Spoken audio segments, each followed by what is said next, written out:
So magandang umaga sa inyo mga boss, at ngayon papakita ko sa inyo ang problema ng aking NMAX B2 na si Ezra.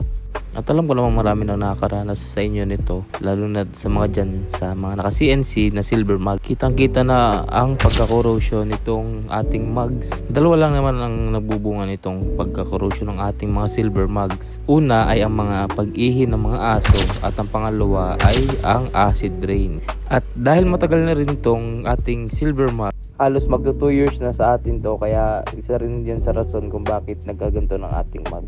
At isa pa sa mga rason kung bakit ito nagkaganto siguro dahil araw-araw itong ginagamit sa pag-deliver ng Food Panda, kaya siguro dahil na rin doon sa mga tinatakbo niya araw-araw.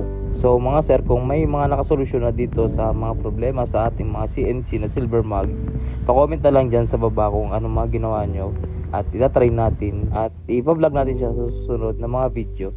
Ezra nga muli, at paalam, ride safe.